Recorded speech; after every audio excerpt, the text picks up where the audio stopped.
Hello there, my name is Mark Radin. I decided to put this podcast together to highlight a shortcoming that I came across regarding our pension with Clerical Medical. I'm not going to lay out my sorry woes to you. I just wanted to warn others about the problem that we faced and the actions that we've taken to trying to help others to avoid the pitfall that we faced ourselves.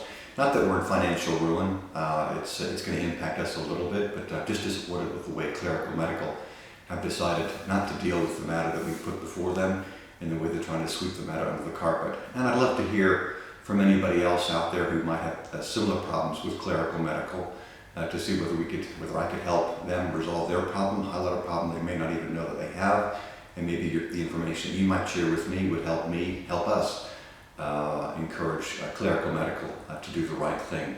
By way of background, my name is Mark Radin. I'm a retired financial analyst. And I made quite a good career out of reviewing, companies and private individuals' finances and detecting areas where there's been some shortfalls. Become, probably as I get older, more and more intolerant of those shortcomings. Hence the action I'm willing to put in and the effort I'm willing to put in to ensure that this particular problem is highlighted and maybe even rectified. You can see from the slide there, I've put a couple of classic cars on there. People might be wondering, what the heck's he doing that for? The reason I did that is because this is my first podcast and I'm not actually don't have much of a presence with YouTube other than some classic cars that I've bought and I collect and I've sold over the years. So if somebody does research on YouTube on Mark Radin, all they're going to see are classic cars on there. And I just wanted to close that little loophole so you can think, wonder what he's doing and I have a particular accurate answer. You now do. My interest is classic cars and my focus over the past, my career was focused on financial shortcomings, highlighting and exposing and hopefully correcting those. And I've got back into that now because of a personal circumstance with Clerical Medical. So there's a little bit of background for me. And the reason for putting this together is to hope that viewers, people like yourself, raise an eyebrow and think, yes, there's been a problem, and I invite you to contact me so we can enter into correspondence, phone call, FaceTime, messaging, or whatever. My email address is my name, MarkRadin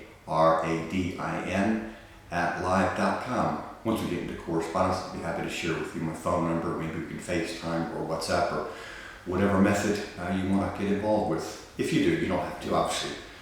The bottom line here with Clerical Medical is my wife and I invested 65,000 British pounds with them back in the year 2000. And having reviewed recent statements, say in the year 2000, I see that sum grew to 135,000. What looks to be quite a dramatic growth, and it was something that didn't catch my eye to begin with, but I thought 135 over a 20-year period, or 20-year period with growth on 65,000, everything seemed to be okay until I decided to go into it in a little bit more detail. And the stark figure that I came across, which really enabled me to get my teeth into it, was the way that a comparable pension that we have with Aviva, that grew by substantially more. And I'll go into that in a little bit of detail. That's the initial benchmark that I used. Clerical Medical sent me a statement.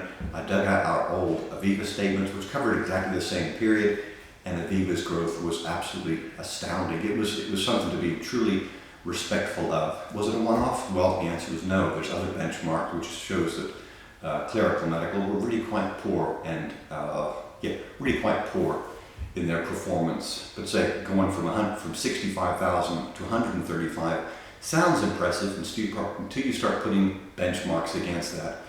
And that's what I've done here. The easiest benchmark to understand is the one that involves cash. One of Clerical Medical's responses to me was, an element of the portfolio was invested in cash.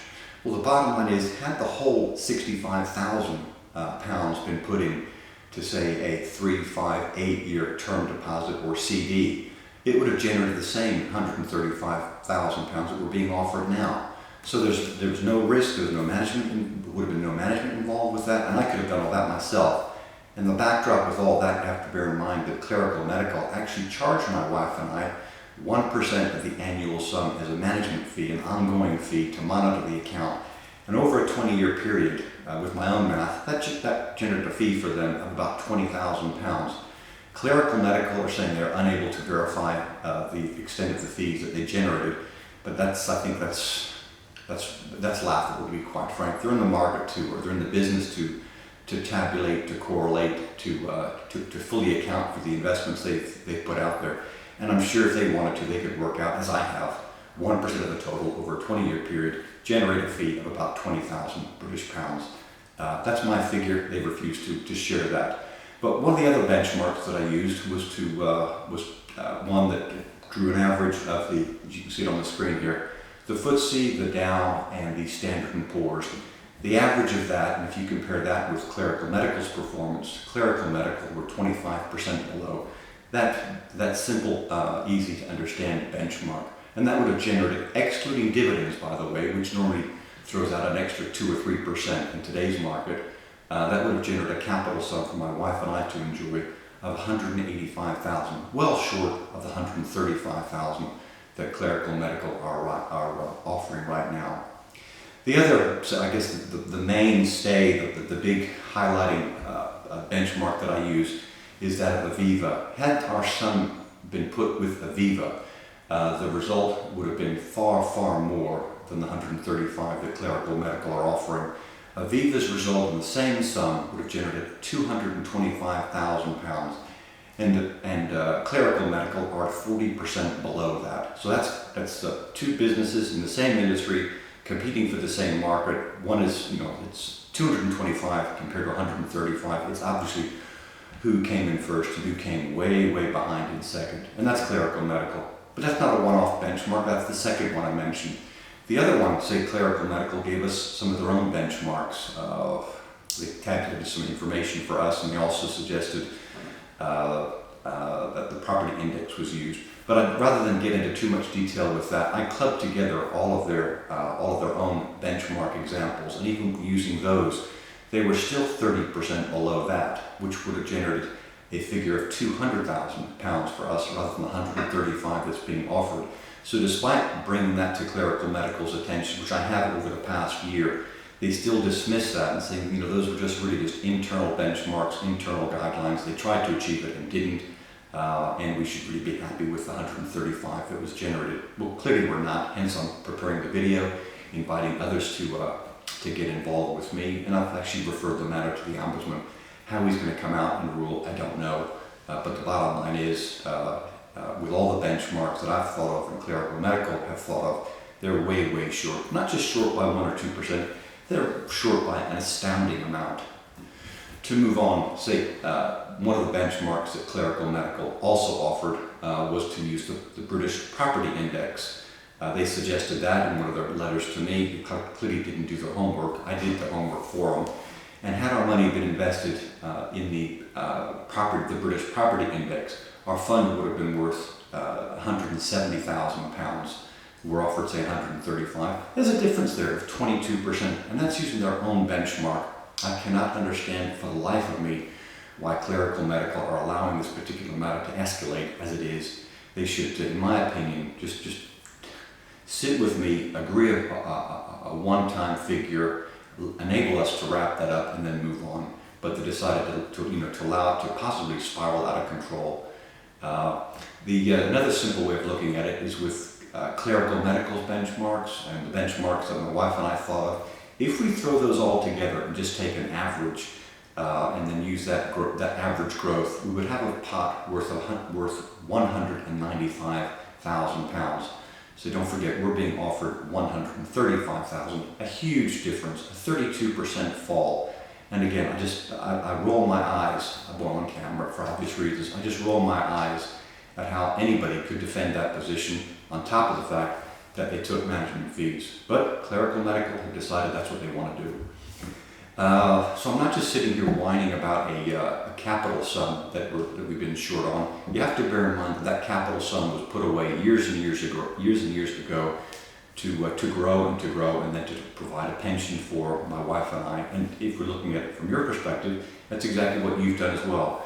But since the pot itself has been depleted because of poor performance, poor financial management.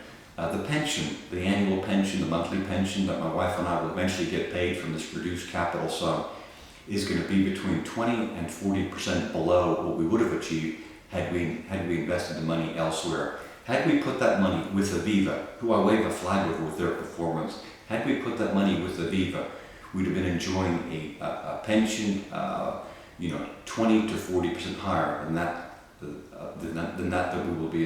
will secure with Clerical Medical.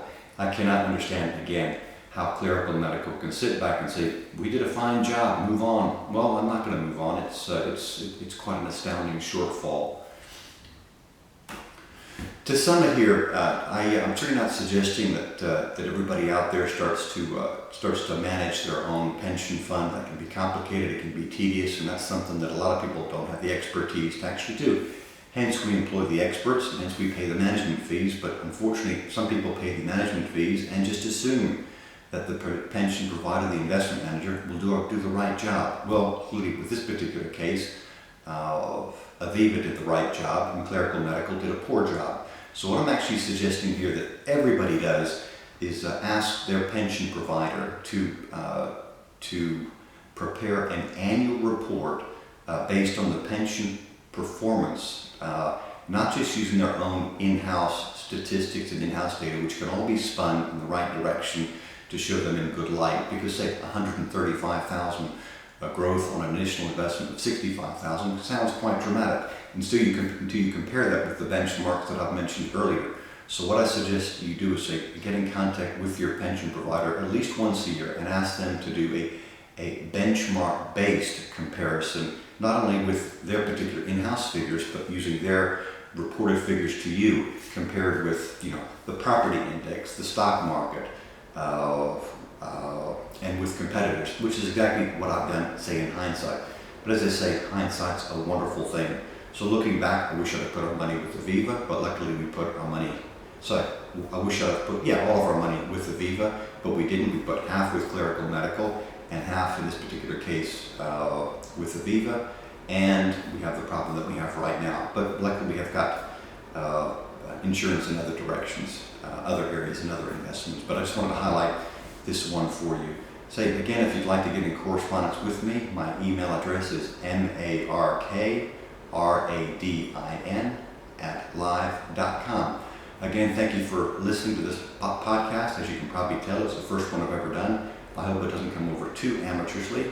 I hope you're able to pick up some information that'll be useful for you in the future. Again, thanks again for watching. Take care. Bye-bye.